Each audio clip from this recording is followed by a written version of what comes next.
spirits. Wine, I'm still not sure of because I've never been, I don't go to enough weddings. I don't have enough friends that are getting married, so I haven't experienced wine at all. So it's still uncharted territory for Well, me. let me tell you, you do not have to, from experience, you do not have to go to weddings to experience wine. You can experience it every night of your life. All right. From your Well, bed. all right. It's I can have bed wine. Done. All right. That's changed my whole perspective.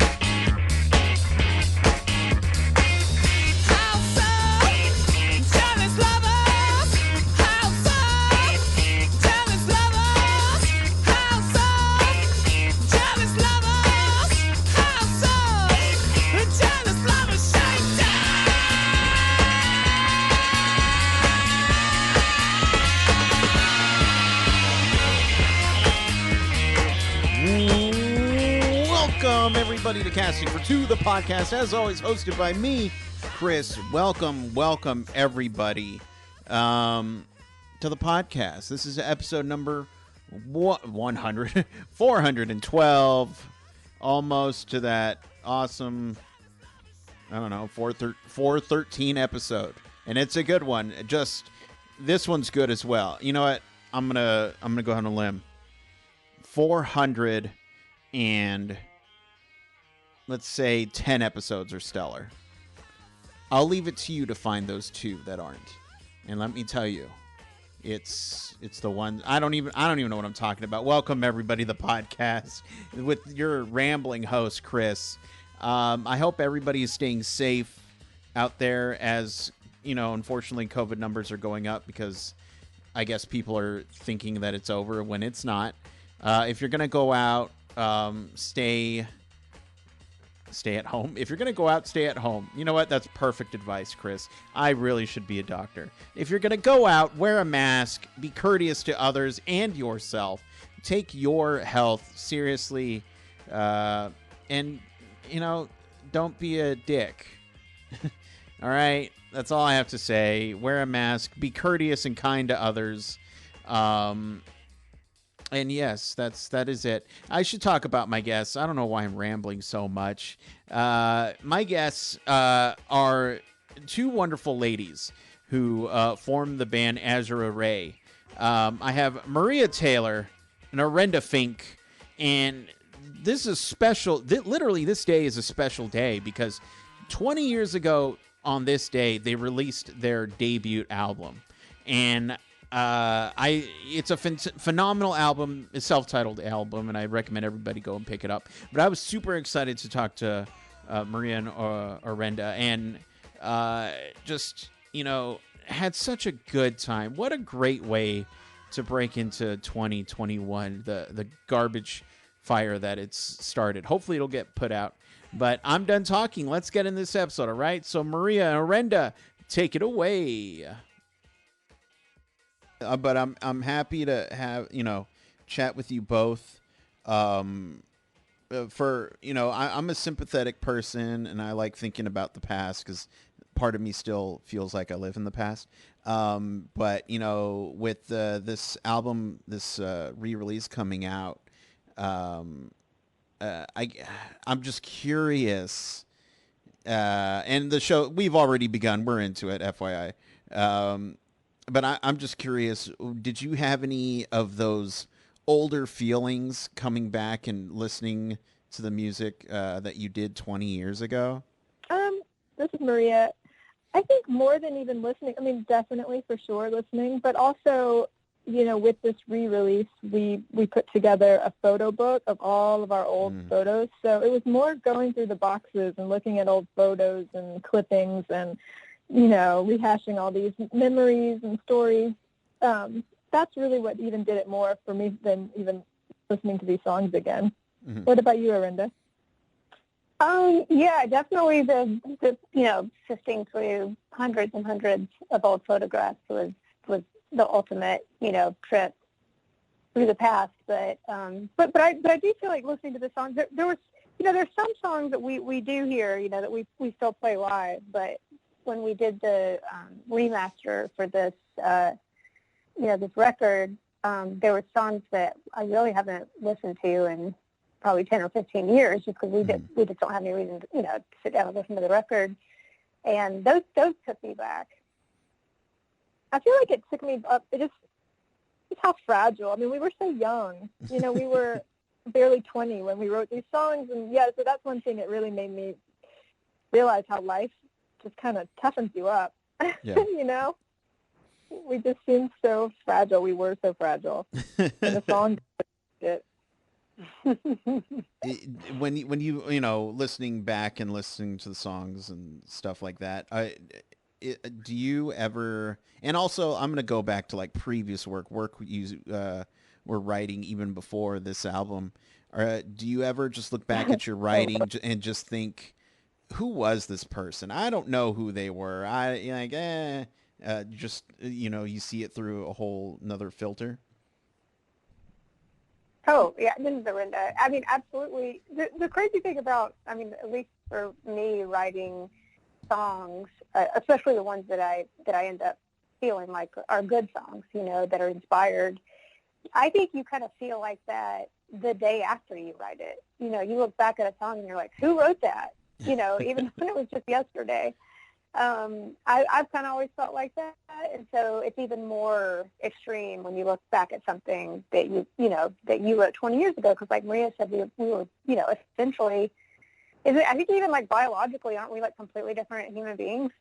Like got yourself like regenerate or something within a certain number of years, but yeah, it definitely feels like. I feel like for that first record, we were going through a lot of grief and. Life kind of changes, coming of age, and, I kind of look back at that person, that girl, and, I have kind of maternal feelings for her almost. I feel sorry for her in some ways. It's like when you hear someone that's hurting, and I feel like there's a lot of pain in those, in that first record. What was it? Do you as far as the pain that really it interests me as far as hearing back and hearing the pain. Now is it hard to listen to that, or are you just like, I'm glad I'm not there? Or are you thankful to go through that pain?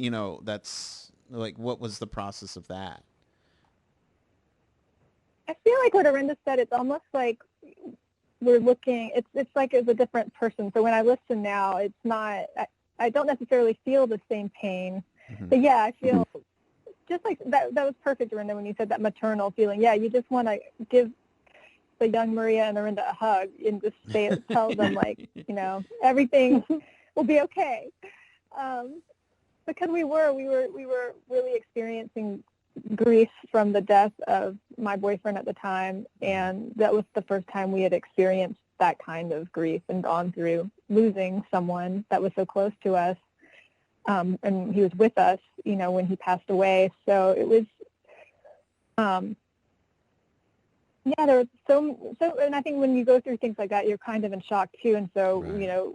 When I look back, it really is almost like there's a little disassociation now, because I don't know, kind of like watching a movie or someone else. Mm-hmm.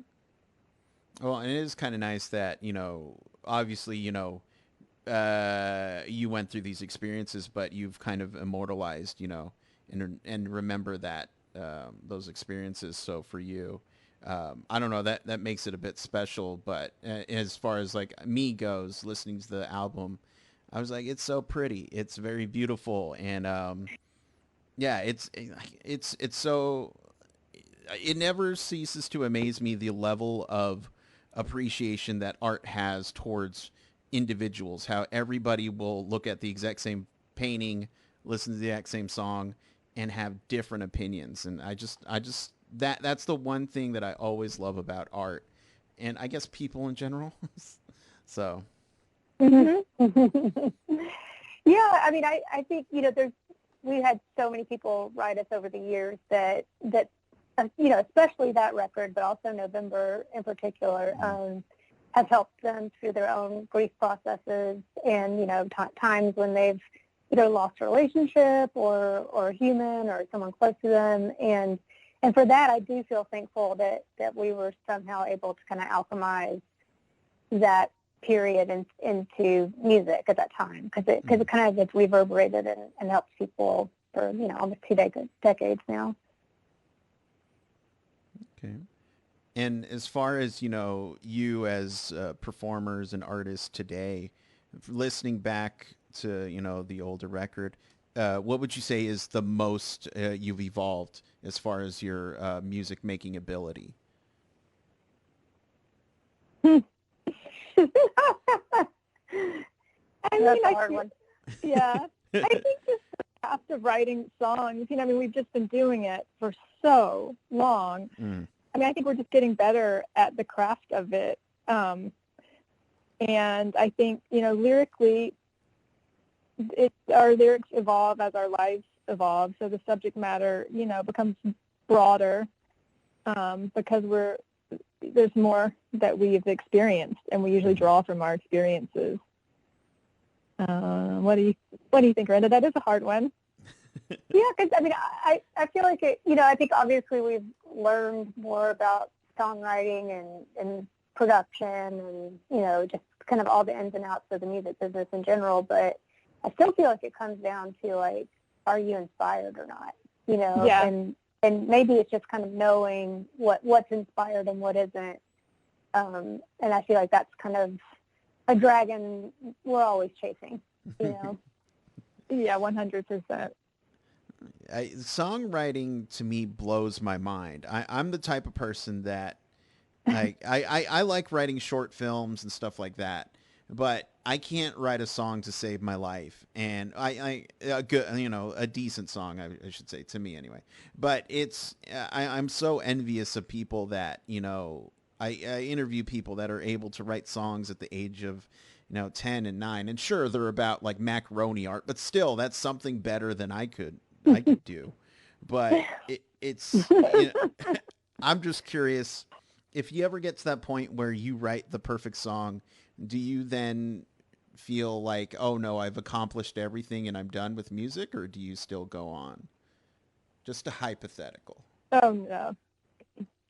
No, because it's really not about that. It's always been just sort of therapy for both Orenda and myself, So there really is no perfect song. It's just getting how we how we sift through our brains and how we make sense of everything. So that's constantly going to be happening.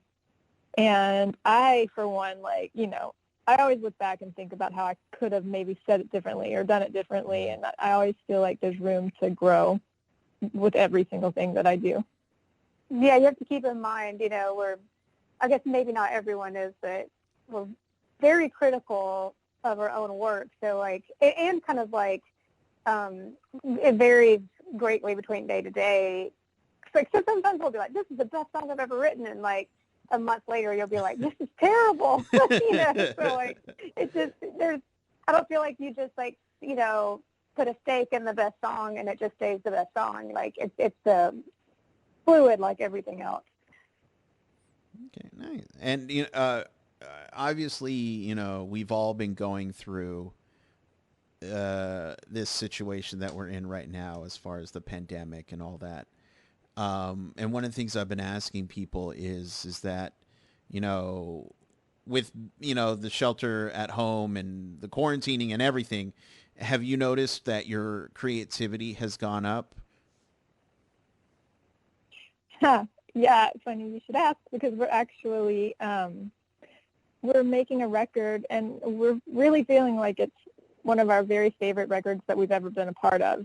And like Orenda was talking about, maybe more than even knowing how to write a great song, it's about being inspired. And I do think that, like, we have all been so emotional the last year, Yeah. I mean, just every single emotion. And so I think that we do have the ability to put that into art, into songs. And so we've felt inspired, and we're really proud of this record that we're finishing up this week. Oh, wow. Okay. Okay. So Yeah. without everything going on in the world, like, this record theoretically wouldn't even have existed. I doubt it. Okay. And the way we're recording it is completely different too. It's all emailing ideas, and we have a producer that's doing it. It's all remotely. He's just in his house, in his room, and he sends us mixes. And so we've never, ever made a record not together. Mm-hmm. Yeah, this is the first time we've done anything remote like this.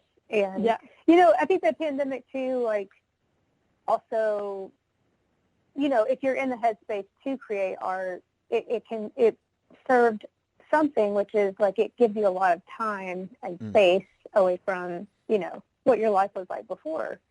Because, I mean, Maria and I have been taking it very seriously, probably more than most people. I mean, we really don't see anybody unless they've been tested or quarantined, and definitely aren't going to any outdoor restaurants or bars. So it really has been like a lockdown for 9 months, and that has given us, I think, a lot of time to reflect on things, and just even like this is the longest stretch of time I think we've spent on a record, because everything's happening remotely. So it's like, so it has given us a lot of time to think and sit with the songs and change things, and, and just kind of create a cohesive, I think, work.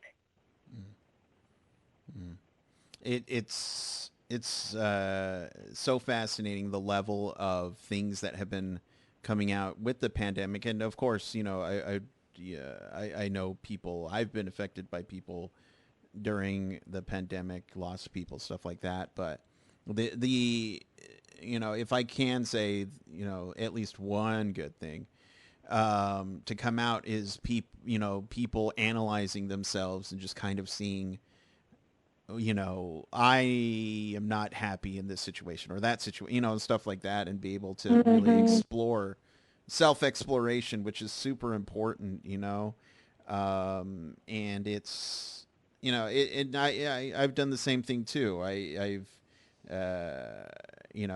taken steps to being like, why am I not happy? Well, let's find out. So, and I'm the same way. I never went outside in general, because I live in San Antonio where it's always hot. So, like, even a better excuse I have to just be like, nah, I'll stay inside. You guys have fun. Yeah. Yep. But as far as working and collaborating together, is there, obviously you've done this for a long time. Was it hard to write songs together when you first got together? Was there any of that? I don't know if I'm going to gel well, or anything like that early on. No, we've always just, immediately just gelled. And it, we always, I guess when we very first started, we did collaborate on, did we ever? Yeah, I guess we did, right, Orenda? Like, on words. Yeah, but like before, way before we put out any recorded material or anything. Mm-hmm. Yeah, so we knew we gelled as people, but then once we really started writing songs, we just would write individually and then just, add parts and sing on each other's songs. But then we kind of kept it that way.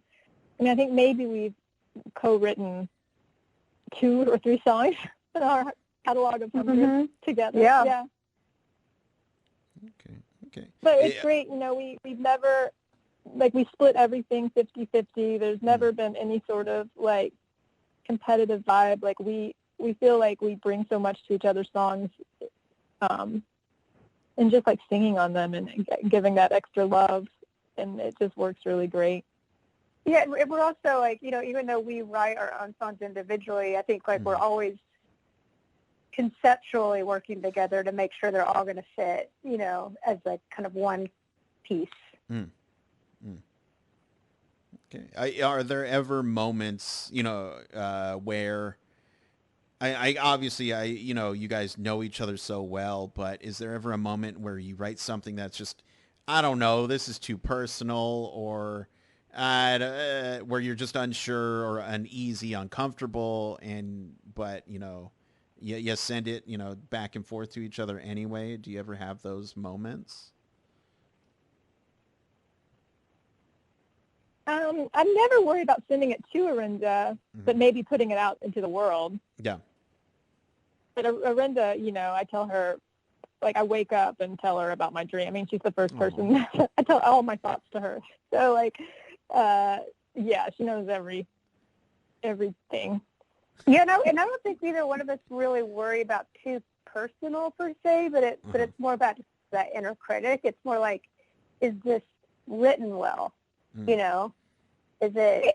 But I do worry sometimes. Like, I don't want to upset or offend someone, So I do sometimes. And I don't want that to filter, I don't want to filter lyrics like that. But I can't help myself sometimes. Mm-hmm. Mm-hmm. Yeah, no, I get that. I don't get it, but I get it, I don't write music, but I get what you're saying. Yeah. That's what I'm trying to say. Back in the day, there was this interesting thing, and I know you guys know, of touring and going to shows and performing, and it's been too long. I know it's been too long. And I'm just curious, if there's one thing I love on the podcast, it's a good fail story. And I'm wondering if you have a gig fail story, a gig just a bad gig story. How long do you have? You know what? I'll let this run. You guys go at it, and I'll just chill. No, I'm just kidding. I mean, we've been through every experience. We've had gigs where we would show up and they didn't even know we were playing. Where we drove hours and hours. Like 10 hours. We've been maced on stage. What? While we're singing. Yeah, some asshole just pulled out mace and maced us. In a sold out crowd. We had some girl in the front row have a seizure and drop down, and everyone else was looking at us, so they didn't notice, and we had to scream for someone to help her. One tour at the way beginning, it was just so bad. I think we were almost to Oregon, and we just didn't feel like playing any more shows where no one was there, and we were making zero money, so we just canceled the rest of them and just drove straight home from Oregon to Alabama. That one time we were in London, and I was really hungover, and a friend of ours gave us some weird vitamin that she said was going to help my hangover, and I took it, and it made me so whacked out that my guitar kept falling off my body while I was playing and hitting the ground. I didn't know what. I kept looking over at her, and I didn't know what the fuck was happening, and I was scared. It was bizarre. And Orenda doesn't take pills or anything. She doesn't do drugs, so I didn't know what was happening. Yeah. But of course, Orenda takes a vitamin, and this happens. Only Orenda. They duct taped my acoustic guitar to my sweater before I went on because I couldn't. And then it came undone, and then just fell really loud at my feet. That was a funny one. Maria really held that one together. I had to. You left me no choice. Yeah, that was basically a solo show. What's oh god, I'm blanking. Singer oh my gosh, who walked in on you in the bathroom? Tom York from Tom York walked in on Orenda in the backstage bathroom once while she was peeing. She came out and she's like, "We gotta leave." Oh god, the list could go on and on and on. Oh man, it sounds like you miss touring then for all these crazy fun adventures and mishaps. Sort of, yes, but then this is Maria. I have a family now, and I have 2 kids, and I started taking them with me and my mom on tour for a little bit, but that's just such a hassle. It's very expensive. But I'm not ready to leave my kids. So now, like, even the thought of touring, it's, there's part of me that gets so excited, and I'm like, oh my God. And then there's this other part that's like terrible anxiety, and I can't leave my kids for longer than a week, or, I don't even like to leave them for a day.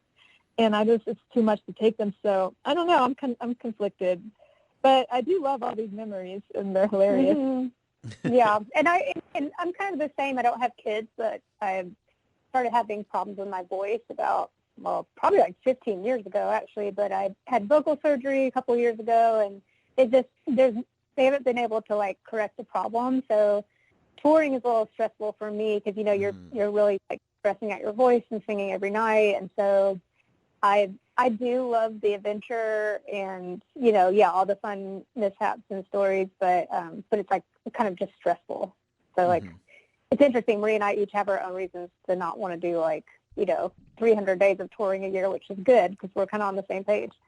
And we drink so much that, we're old ladies now, and the hangovers are just debilitating. I don't think I could physically do it. No, we're both raging alcoholics. Orenda's the only house guest that we've had in, a year almost since since almost a year. It was late February. And we still quarantine. Well, we quarantine anyway, but, we get tested. And anyway, but yeah, each time, like, she just was here last week, and I mean, we just kept opening bottles of wine, and next thing you know, it's 4 a.m, and the whole next day, we're just ruined. My kids kept saying, are you guys going to ever get out of bed? We're like, well, get out of bed with us, because no, we're not. Today, you're taking care of yourself, kids. That's right. Mommy can't feed you today. Get a job. Cereal, every meal, cereal. Go. Oh my God, but yeah, it is fun touring, and we made so many friends in so many places, and we would have never ever found them. Mm-hmm. So I'm so thankful for all those touring days. Yeah. Nice. It's I want to go back on the whole alcohol thing because one of the things that has really interested me for a while is being a mixologist and crafting these fun drinks that people like. And so I have a girlfriend now, and she's like, I like margaritas, and in my head I was just like, oh, I'm gonna make them because I've never done it, and of course I can do it. And so it's just fun exploring into that section of crafting drink. And I don't really drink because the same reason. I used to party hard like crazy, and then I stopped. It just and I don't know why, but it's been fun being able to just learn that side, make drinks. Wine, I'm still not sure of because I've never I don't go to enough weddings. I don't have enough friends that are getting married, so I haven't experienced wine at all. So it's still uncharted territory. Well, let me tell you, you do not have to, from experience, you do not have to go to weddings to experience wine. You can experience it every night of your life. All right. Well, from your bed. All right. I can have bed wine. Done. All right. That's changed my whole perspective. I like to just, the kids, I get them to sleep, and then you just turn the TV on, and you get in bed with a nice tall glass of red. There we go. And then you just keep pouring. Do you guys want to go all in on bed wine? I feel like we can market that and sell it pretty easily. I think bedwine.com. Bed wine, yes. I'm gonna get that. I like it. I really do. But for the people at home who would like to follow you guys and pick up the re-release, pick up the new album when it becomes available, just hang out with you online, where can everybody do that? They can go to azureraymusic.com, or they can follow Azure Ray on Instagram, Facebook, And I believe we even have a Twitter. We do. And you'll be talking to my husband Ryan every time. Yeah. you communicate with us. And Ryan's the one who tweets on it. There we go. There you go. And, before we go, I've had a blast chatting with you two, and, you guys are welcome back anytime. But one of the things I like to ask individuals doing their craft, and everyone has a different answer, and I like that. I'm just curious, what does music mean to you?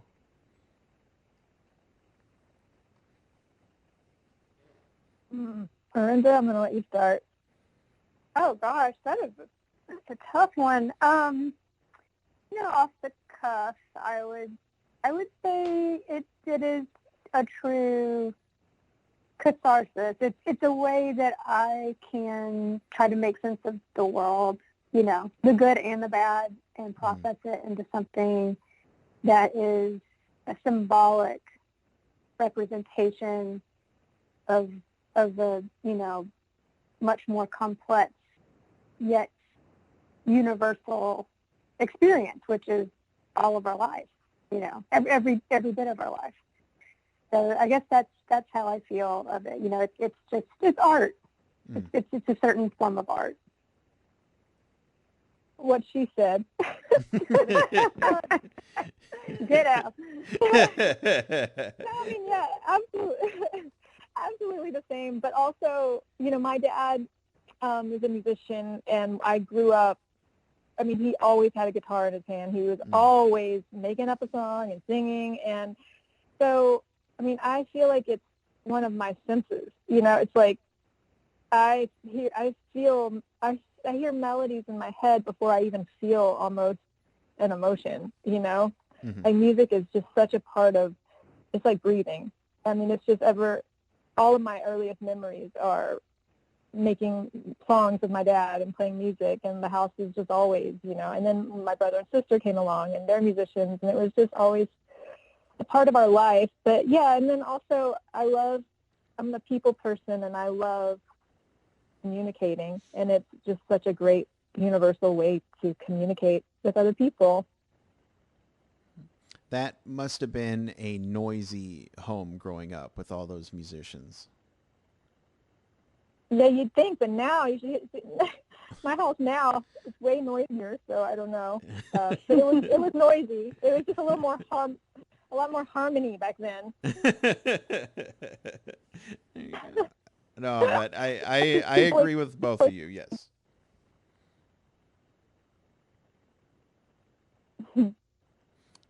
But again, thank you so much for hanging out and chatting with me. Again, this is my first interview of 2021, and I feel like I'm starting it on a good foot. And I absolutely love, the re-release, and I'm excited to see, hear more from you both. And, I just wish you continued health and safety and nothing but positive vibes over here. All right. Well, thank you, and likewise to you. Thank you. But I'll let you go. And you have a great new year. Oh, yeah. Yes. Oh, we need one of those. But I'll let you go. It's already off to a very weird start. But it's weird already, but that's fine. It's okay. Get it out of the way, first. Yeah, the rest of it's going to be great. Yeah. Starting next week. Yes, next week. Yeah. Next week. That's right. All right. Well, thank you so much. Thank you very much. It was a pleasure. Thank you. Thank you. I'll email you guys about the bed wine, and we'll get that going. All right. Sounds good. All right. Bye-bye. Bye.